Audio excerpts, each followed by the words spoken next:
नमस्कार, मैं डॉक्टर रमानिवास शर्मा रमन अपने यूट्यूब चैनल पर साइंस और टेक्नोलॉजी का कॉम्पिटिटिव सेशन लेकर के बच्चों आपके सामने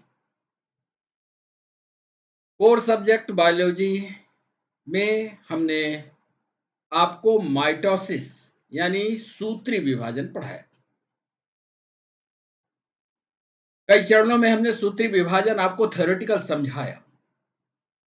अब बारी है आपने कितना पढ़ा, कितना समझा, या जब आप परीक्षा देने जाओगे तो क्या सवालों को कर पाओगे।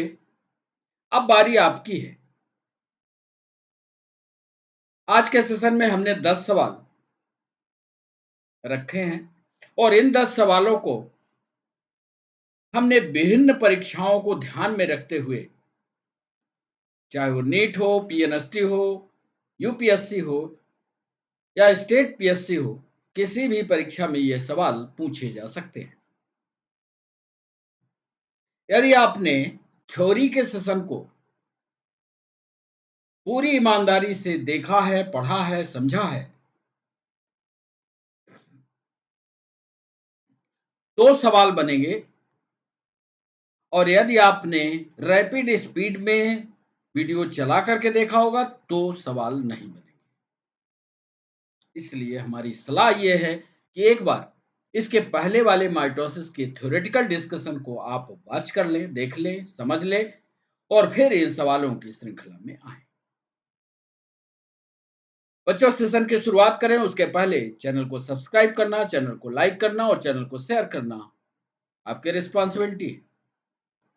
और जब सेशन समाप्त हो तो आपको क्लास कैसी लगी ये कमेंट जरूर किया करिए। बार बार हम बोल रहे हैं, कमेंट सेक्शन आपके पास होता है, तो आप ये जिम्मेदारी भी निभाइए। आपको क्लास यदि अच्छी लगती है, सवाल अच्छे लगते हैं, आपको लगता है कि ये परीक्षा के हिसाब से सही है सवाल, तो लिखिए उसमें कि सेशन अच्छा था। और यदि आपको लगता है कि सेशन ठीक नहीं था तो ये भी लिखिए, जिससे हम भविष्य में जब नई क्लास लाएं, नया सेशन लाएं, तो और बेहतर आपके लिए उसको बना सकें।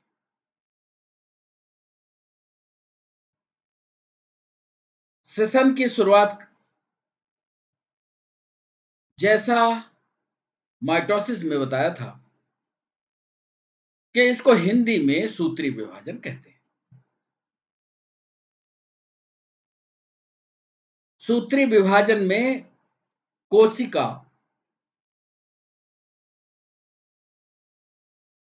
के गुणसूत्र में होने वाला परिवर्तन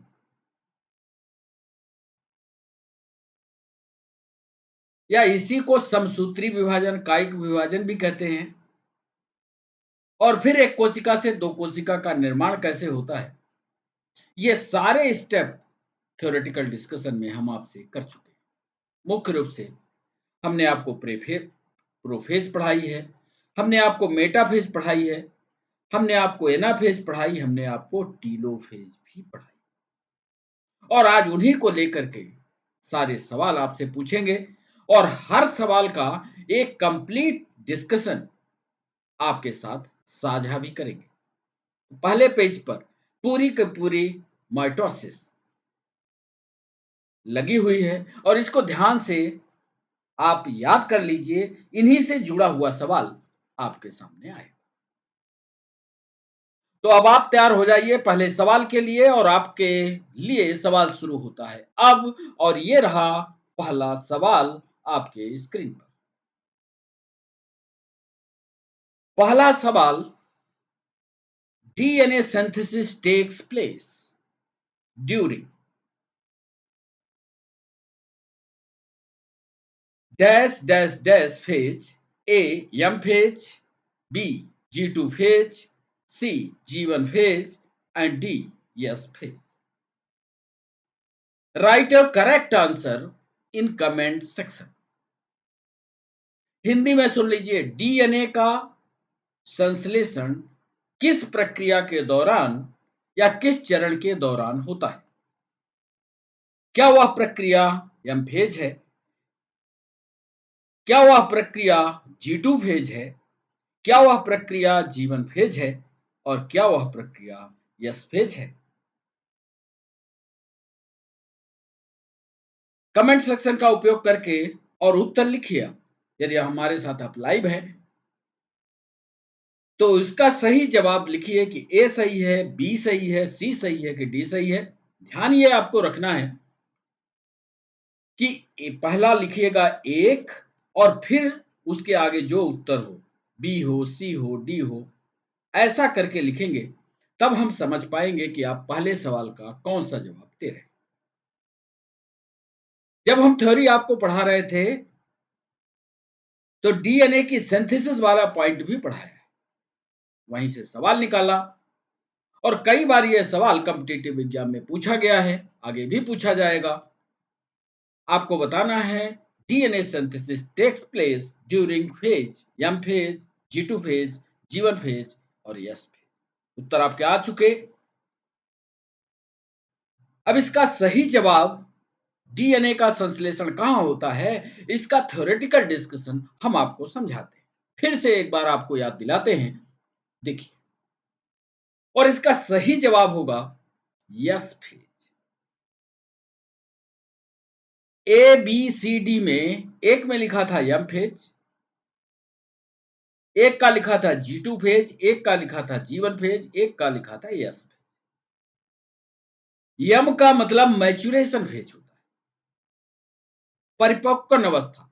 जी का मतलब होता है ग्रोथ फेज और यस का मतलब होता है सिंथेसिस या सिंथेसिस फेज या संश्लेषित अवस्था।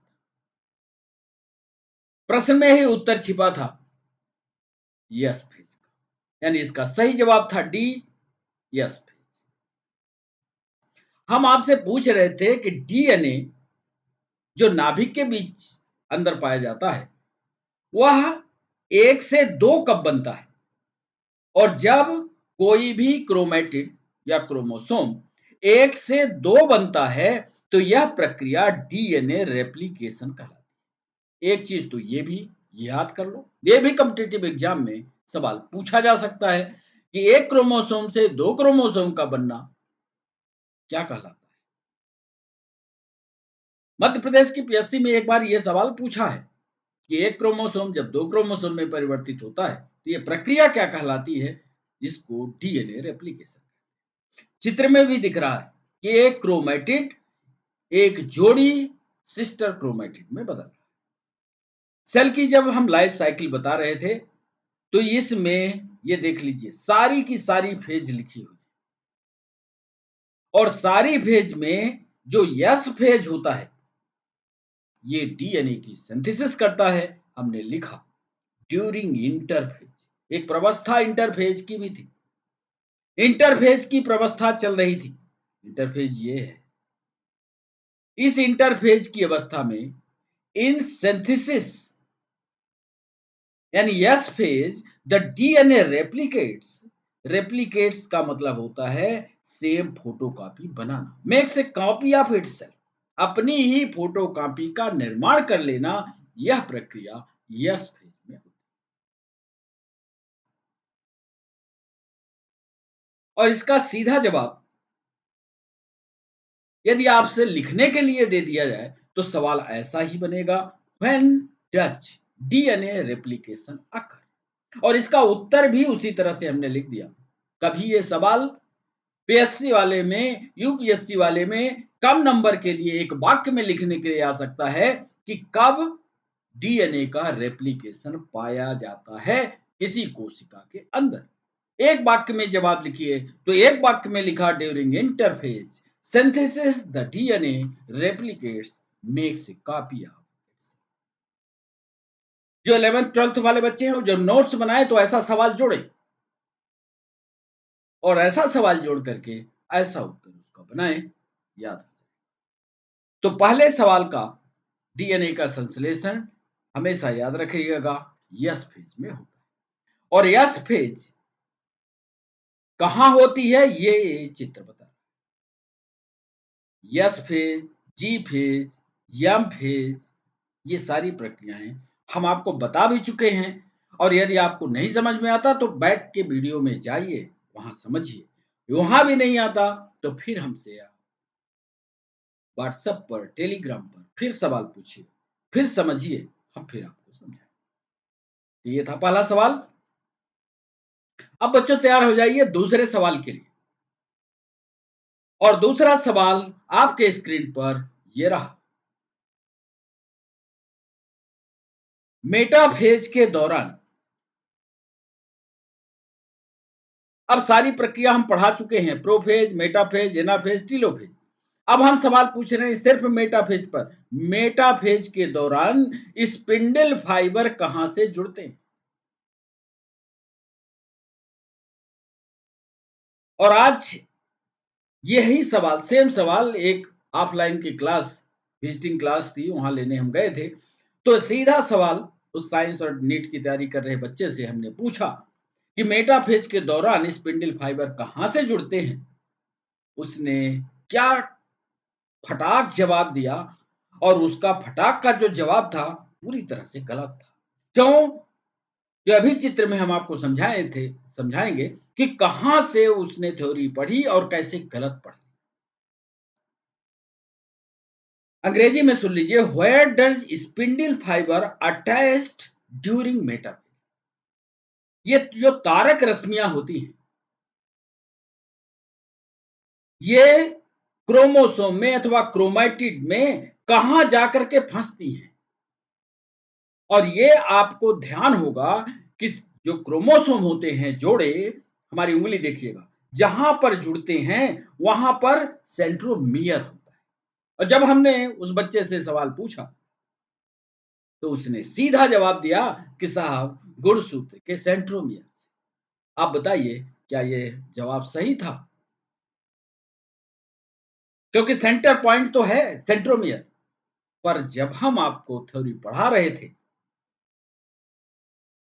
तब याद करिए आप, और सही जवाब बताइए कमेंट सेक्शन में, तभी हम आपको उत्तर दिखाएंगे। मेटाफेज के दौरान स्पिंडल फाइबर कहां से जुड़ते हैं? गुणसूत्र के काइनेटोकोर से, गुणसूत्र के काइनेटोसोम से, गुणसूत्र के सेंट्रोमियर से, या गुणसूत्र के टीलोमियर से। टीलोमियर लास्ट में होता है, घुंडी जैसा होता है, क्रोमोसोम बनाओगे तो लास्ट में एक रचना बनती है, वो टीलोमियर।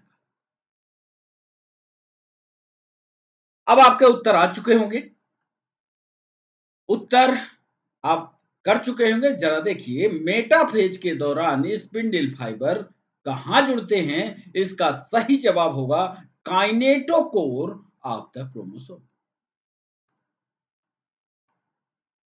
ध्यान रखना, एक चीज ध्यान रखना, सेंट्रोमियर और काइनेटोकोर हैं दोनों सेंटर पर,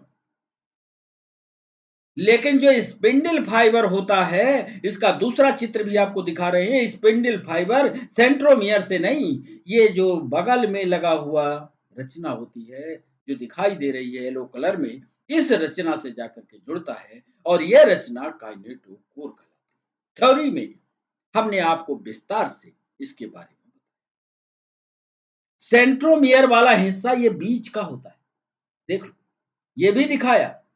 अब चूंकि वो बच्चा गलत बता रहा था उस समय, और समय नहीं था कि उसको विस्तार से हम समझा पाए, क्रोमोसोम का एक चित्र बनाते, फिर सेंट्रोमियर दिखाते, फिर उसके बगल में काइनेटोकोर लगाते, दोनों क्रोमैटिड को ले जाकर के जोड़ते।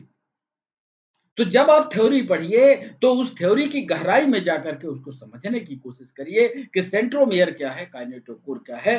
काइनेटोकोर जो है सेंट्रोमियर से अलग एक रचना है, जहां पर जाकर के स्पिंडल फाइबर या तारक रश्मियां जाकर के जुड़ती। यानी दूसरे सवाल का सही जवाब कौन सा होगा? ए, काइनेटोकोर। समझ में आ गया? यदि समझ में आ गया तो यस लिखिए, नहीं आया तो पूछिए सवाल। हम लाइव है और आपको सही जवाब देंगे।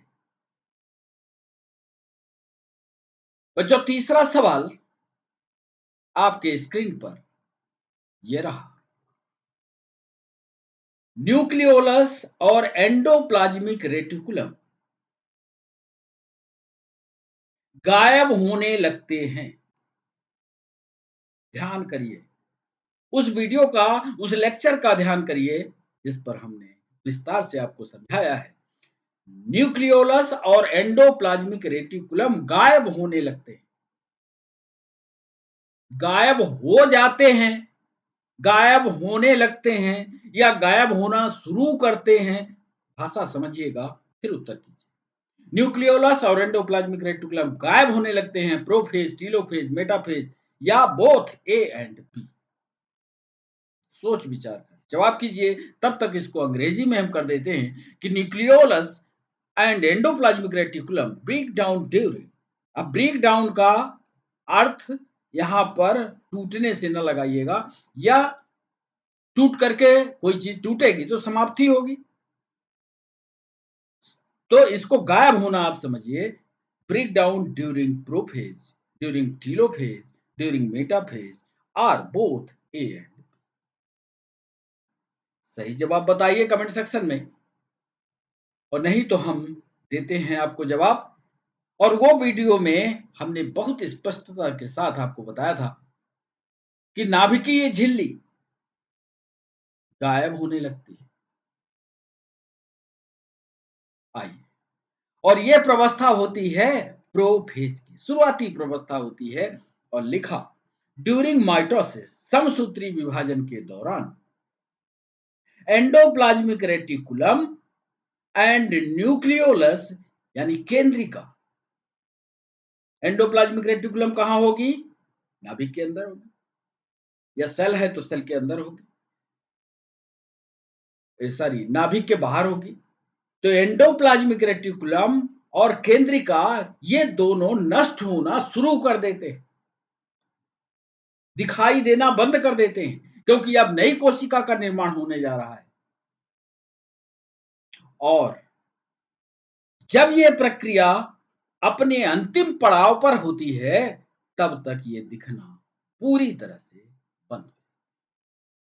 याद रखिएगा, ये नीट का सवाल, सोच विचार कर जवाब करिएगा कि during mitosis endoplasmic reticulum and nucleolus begin to disappear and are not observed in progress. So the correct answer is, इस पर बहस की जरूरत नहीं है कि कंप्लीट प्रोसेस हो जाए तो डिसअपियर हो जाते हैं। हमारे सवाल को अंग्रेजी में भी हिंदी में पढ़िएगा। हमने कहा है गायब होने लगते हैं।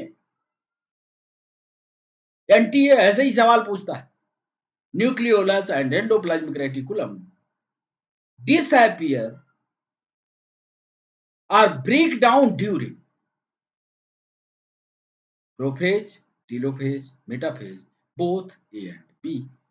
हमारा ख्याल है कि आपको समझ आ गया होगा, और नाभिक के अंदर ये जो एनवेलप है ये भी समाप्त। केंद्रिका गायब, एंडोप्लाज्मिक रेटिकुलम गायब। अब ये जो क्रोमैटिड्स है, प्रोफेज समाप्त होगी तो याद रखो फिर ये कहां जाएंगे। जरा प्रक्रिया पर आओ, प्रोफेज के बाद किस प्रक्रिया में जाएंगे और कहां स्थित हो जाएंगे, उसी से जुड़ा हुआ अगला सवाल आपके स्क्रीन पर ये रहा। सोच विचार कर यहां जवाब करिए। अर्ली प्रोफेज मतलब प्रोफेज की शुरुआत, early prophase of a diploid cell has dash dash dash set of chromosome, telophase of diploid cell has set of chromosome. मतलब माइटोसिस शुरू हुआ,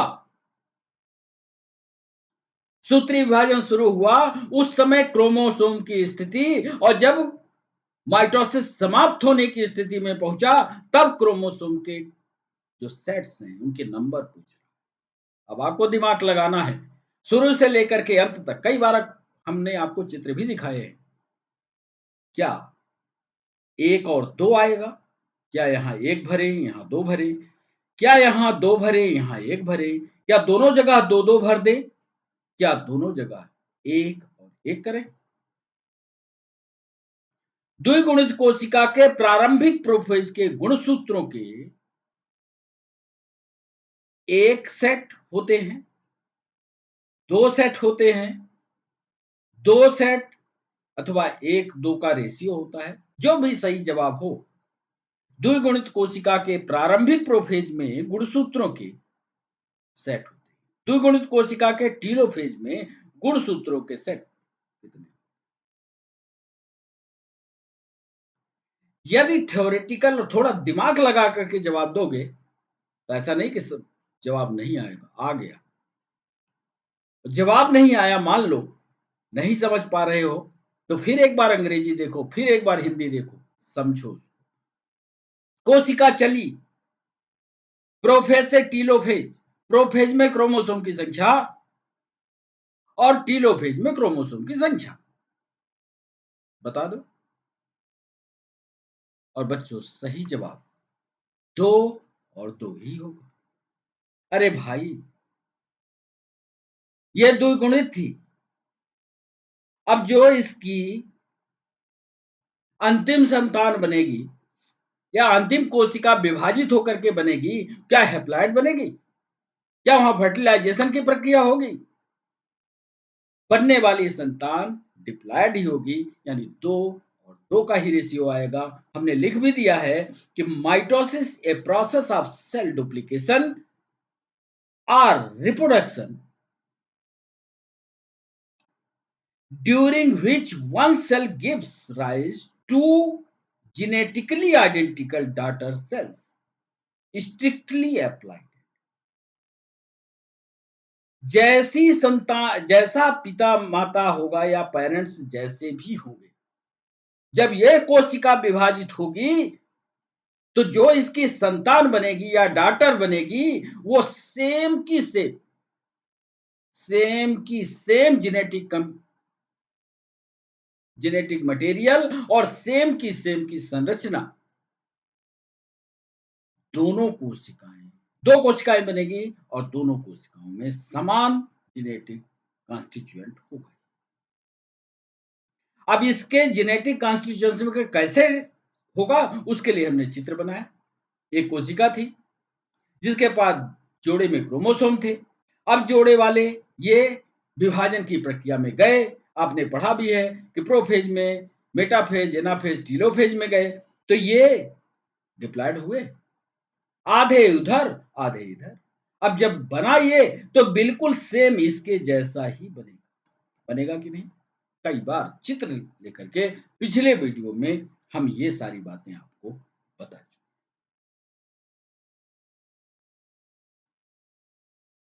तो early prophase of a diploid cell has 2 set of chromosome, telophase of a diploid cell has 2 set of chromosome. The answer will be C, 2 and 2। बच्चों 5वां सवाल आपके screen पर ये रहा।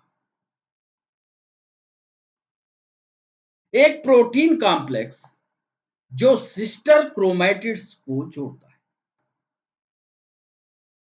अब साहब सिस्टर क्रोमैटिड्स कहां है? सिस्टर क्रोमैटिड के लिए थोड़ा हम आपको पहले ले चले। एक ये क्रोमैटिड और जब ये जोड़े में बन गया तो ये पेयर ऑफ सिस्टर क्रोमैटिड हो गए।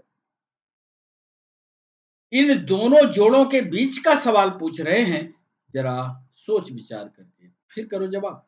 एक प्रोटीन कॉम्प्लेक्स है जो सिस्टर क्रोमैटिड को आपस में जोड़ता है, क्या वह एक्टिन है, क्या कोहेसिन है, क्या मायोसिन है, क्या एक्टोमायोसिन है?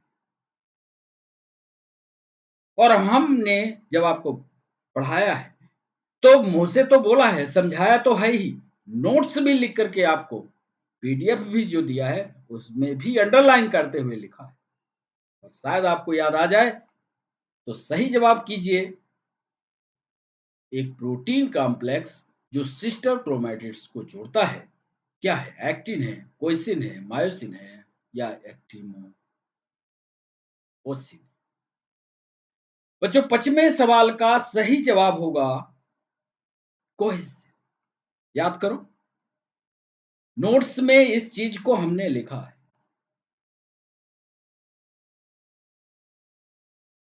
दोनों क्रोमैटिड को बीच में जोड़ने के लिए हम अभी तक पढ़ते आए कि सेंट्रोमियर होता है और सेंट्रोमियर दोनों क्रोमैटिड को जोड़ता है। लेकिन इन दोनों को चिपकाने के लिए एक विशेष प्रकार की प्रोटीन होती है और इस प्रोटीन को कोहेसिन प्रोटीन के नाम से जाना जाता है। यूपीएससी में और नीट दोनों में यह सवाल पूछा गया, याद कर लेना। और उसको हमने ये क्रोमोसोम का ये रीजन और इनको चिपकाता हुआ ये जो पीले कलर का आप देख रहे हैं ना, ये पीले कलर वाला कहलाता है कोहेसिन। काइनेटोकोर यहां हो गया, सेंट्रोमियर यहां हो गए, क्रोमैटिड ये हो गए। और चूंकि स्पष्टता दिख रही है इसलिए अवस्था को हमने लिख दिया कि ये मेटाफेज की अवस्था है। तो 25वें सवाल का सही जवाब होगा बी, यानी cohesin protein. A protein complex that links sister chromatids is cohesin, यानी राइट आंसर इज बी।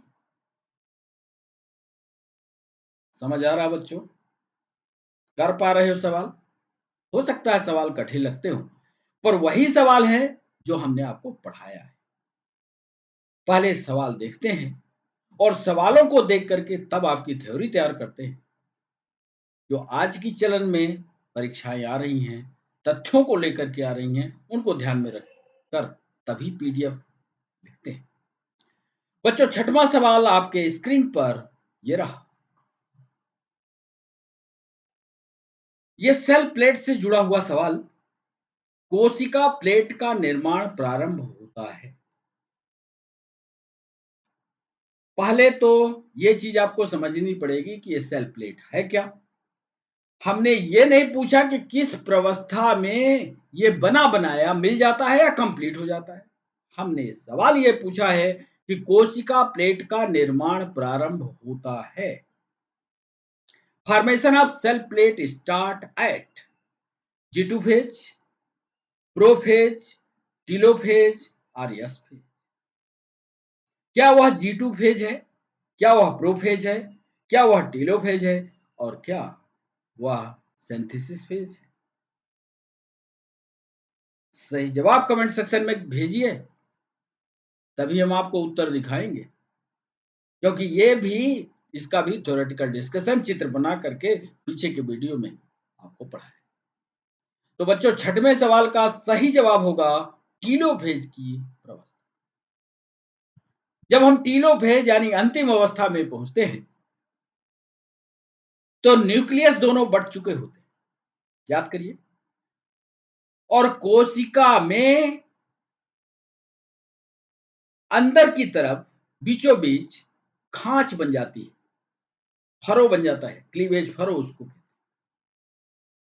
यहां बन जाता है, यहां।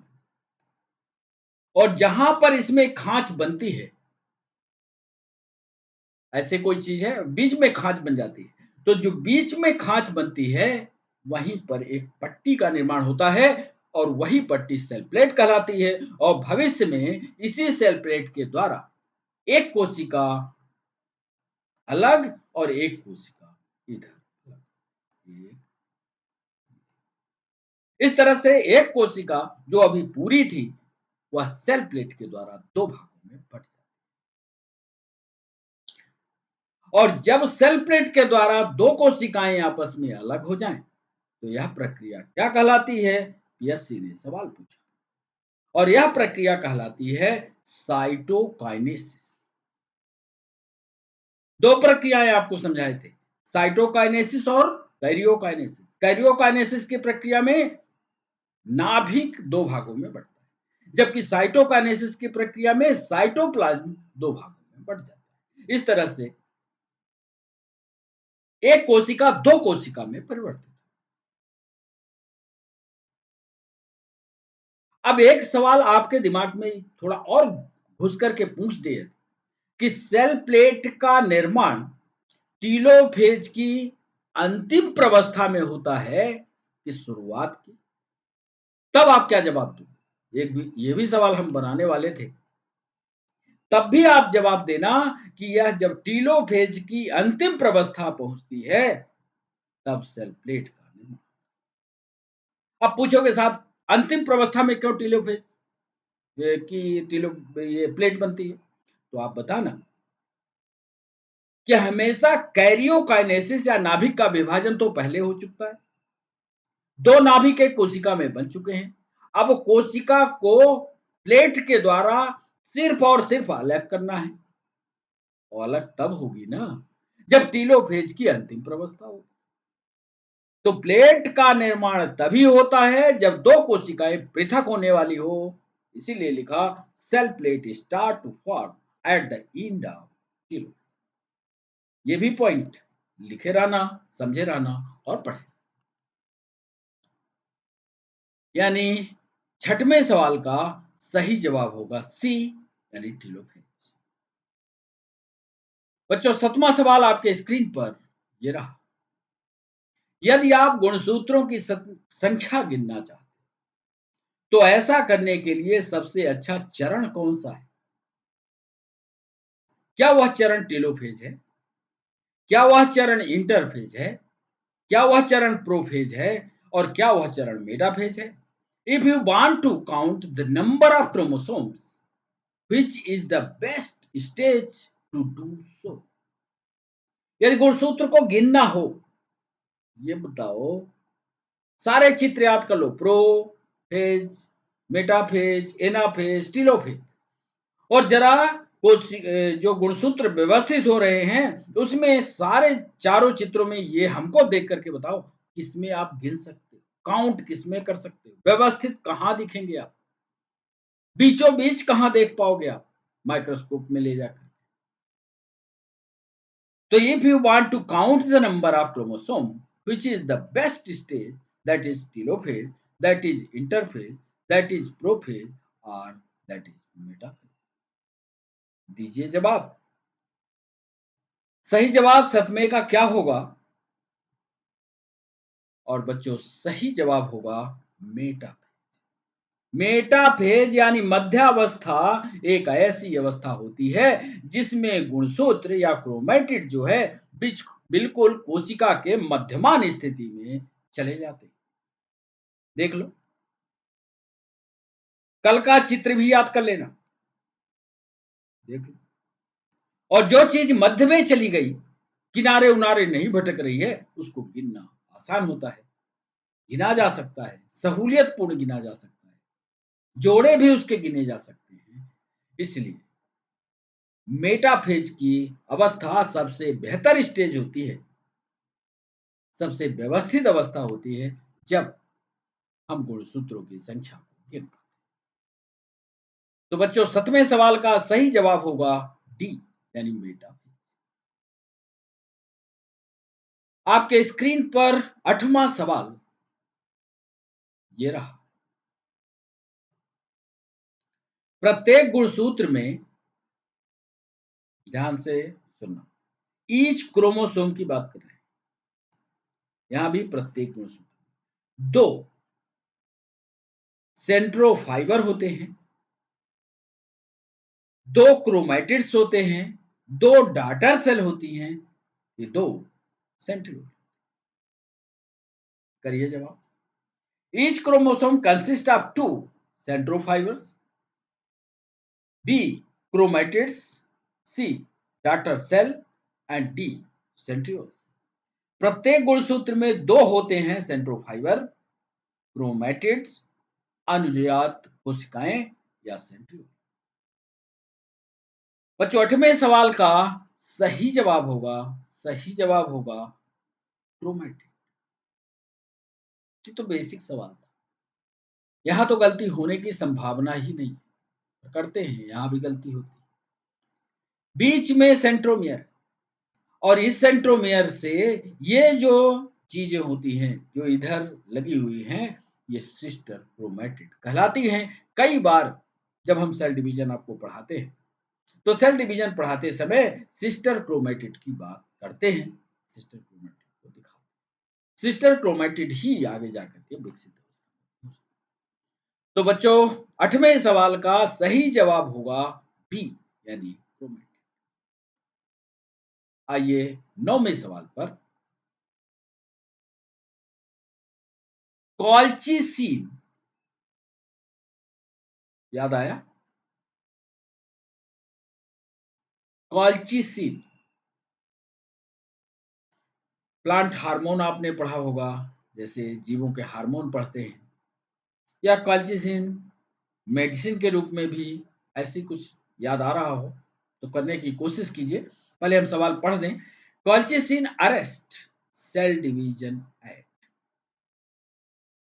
कॉल्चिसिन कोशिका विभाजन को, एक रासायनिक पदार्थ, एक हार्मोन मान लीजिए, कोशिका विभाजन की प्रक्रिया को रोकता है, ये सभी जानते हैं। एक पदार्थ है जो कोशिका विभाजन की प्रक्रिया को रोक देता है। हम आपसे ये पूछ रहे हैं कि आप ये बताइए कि किस प्रक्रिया में रोकता है? क्या वह इंटरफेज की प्रक्रिया है? क्या वह प्रोफेज की प्रक्रिया है? क्या वह मेटाफेज की प्रक्रिया है? और क्या वह एनाफेज की प्रक्रिया है? कई बार सवाल ये colchicine arrest during the process of, बिंदी बिंदी करके खाली स्थान छोड़ दिया, उसमें बच्चे को भरना था। ये आपको आता हो, आप समझते हो कि इसका उत्तर बनेगा तो बताइए, नहीं तो हम विस्तार से आपको समझाते हैं कि colchicine arrest cell division at metaphase. मध्यावस्था में कॉल्चिसिन अरेस्ट या कोशिका के विभाजन को कॉल्चिसिन के द्वारा रोका जाता है। कॉल्चिसिन, ये देखिए, कॉल्चिसिन जो होता है एक क्षारीय दवाई है, that is considered to be a cellular position. It stops the cell division and arrests the cell at the metaphase stage. It generally works by destructing the spindle fiber formation. The chromosome cannot separate it during the anaphase and they are stuck at the metaphase. किसी चीज की लंबाई ना बढ़ना, किसी चीज का विकास ना होना, या एक कोशिका है तो एक कोशिका ही बनी रह जाए, उससे दो कोशिका ना बने, यानी प्रगति का ना होना, विकास का ना होना, इसके लिए एक दवाई है, एल्कलाइड स्टेज में जो पाई जाती है उसको कॉल्चिसिन कहते हैं। ये कॉल्चिसिन दवाई करती क्या है? मेटाफेज के दौरान, जैसा कि हम जानते हैं कि मेटाफेज के दौरान स्पिंडल फाइबर्स कहां से बनते हैं? तारक केंद्र से तारक रश्मियां बनती हैं। तो ये कॉल्चिसिन रासायनिक पदार्थ तारक रश्मियों को बनने से रोक देता है। अब जब साहब तारक रश्मियां नहीं बनेगी तो जो सेंटर में क्रोमेटिड्स हैं जिनको अलग अलग ध्रुवों पर जाना है वो नहीं जाएंगे, और जब वो कैरियोकाइनेसिस की प्रक्रिया नहीं होने देंगे, या एक कोशिका से दो कोशिका, या दो एक नाभिक से दो नाभिक नहीं बनेंगे, तो साइटोकाइनेसिस नहीं होगी, कोशिका विभाजन की आगे की प्रक्रिया यानी एनाफेज टेलोफेज की प्रक्रिया नहीं होगी और विकास वहीं रुक जाएगा।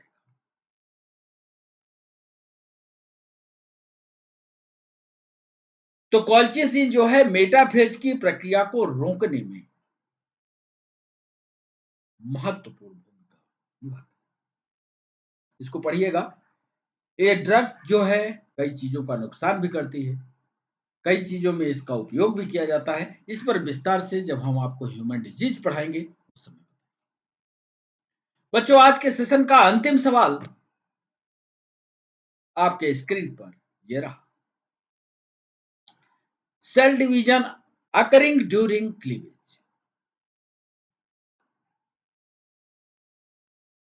दरार के दौरान होने वाला कोशिका विभाजन, जब सिर्फ फरो बने, दरार बने, यानी कोशिका बट रही हो, कोशिका के बीच वाले पेट वाले हिस्से में दरार बन जाए और कुछ दरार ये गहरी हो जाए, एक कोशिका ऊपर हो जाए, एक कोशिका नीचे हो जाए, बस उस दरार की बात करें। Cell division occurring during cleavage, meiosis, mitosis, amitosis और क्लोज्ड माइटोसिस। दरार के दौरान होने वाला कोशिका विभाजन क्या अर्धसूत्री विभाजन है, क्या समसूत्री विभाजन है, क्या असूत्री विभाजन है, क्या क्लोज्ड समसूत्री है? सोचिए, करिए जवाब। यदि सोच पा रहे हो तो जवाब दीजिए, नहीं सोच पा रहे हैं, 10वें सवाल का सही जवाब होगा क्लोज्ड माइटोसिस। बंद माइटोसिस इसका सही जवाब होगा। कैसे बंद माइटोसिस, कैसे क्लोज्ड माइटोसिस होती है, इसका एक चित्र ये देखिए। यहां पर माइटोसिस हो रही है, यानी सूत्रीय विभाजन हो रहा है, तो इसमें खुला माइटोसिस है, ये देख रहे हो। ये तारक केंद्र हो गए, तारक रश्मियां हो गई और तारक रश्मियां इसको खींच रही अपने अपने पोल पर। मान लीजिए एक पोल नंबर 1 है, ये पोल नंबर 2 है, अपने अपने पोल पर क्रोमैटिड्स को लेकर चली जाएंगी। एक ऐसा भी ये खुले में हुआ, माने कोशिका के बाहर कोई कवरिंग नहीं है, साइटोप्लाज्म में ही मतलब तरलता के साथ ये कर लिया। सेमी ओपन माइटोसिस क्या होती है? सेमी ओपन में जो कोशिका की बाहरी दीवार होती है वो जगह जगह छिद्रित होती है, खुली हुई होती है। ये देखो यहां भी वही विभाजन होगा, ये सेमी ओपन माइटोसिस है। और क्लोज्ड माइटोसिस का मतलब ये होता है कि पूरी तरह से कोशिका पैक्ड होती है, यानी कोशिका के अंदर सारी प्रक्रियाएं होती हैं। तो पहले कैरियोकाइनेसिस होती है और फिर बीच में दरार आती है और साइटोकाइनेसिस। क्लोज्ड माइटोसिस की प्रक्रिया में सवाल था cell division occurring during cleavage. जब यहां पर दीवार ही नहीं है तो कोशिका विभाजन का सवाल ही नहीं। यहां पर दीवार है लेकिन छिद्रित है तो यहां विभाजन भी बराबर नहीं होगा। ऐसे ही कोशिका में दरार पड़नी चाहिए जो पूरी तरह से गोलाकार हो, या पूरी तरह से लंबी हो, या कंप्लीट हो, बाहर की कवरिंग हो, तभी तो दरार बनेगी। सवाल को समझिएगा, जवाब करने की कोशिश करिएगा, और ऐसा सवाल यूपीएससी ने पूछा। सेम सवाल छत्तीसगढ़ पीएससी में भी यही पूछा। बच्चे बहुत देर तक समझ नहीं पाए इसको। दरार के दौरान होने वाला कोशिका विभाजन कौन सा है? अर्धसूत्रीय विभाजन है, माइटोसिस है, हेमाइटोसिस है, या क्लोज्ड माइटोसिस है? क्लोज्ड माइटोसिस में ही दरार बनेगी, यानी कोशिका जब पूरी होगी तो गुणसूत्र अंदर बढ़ जाएंगे, तो दरार कब बनेगी? जब बाहर की दीवार होगी तब ना वो अंदर घुसेगी। एक कोशिका से दो कोशिका। तो इस तरह से बच्चों 10 सवाल के उत्तर आपको मिल गए। अब आपकी जिम्मेदारी ये है कि आप अपना नाम भी बताइए, कितने सवाल आपसे बने ये भी बताइए, और ये भी बताइए कि सेशन आपको कैसा लगा। फिर होती है मुलाकात आपसे। आप हमारे साथ जुड़े इसके लिए सभी बच्चों का बहुत बहुत शुक्रिया। फिर मिलते हैं, तब तक के लिए बच्चों बाय बाय, नमस्कार।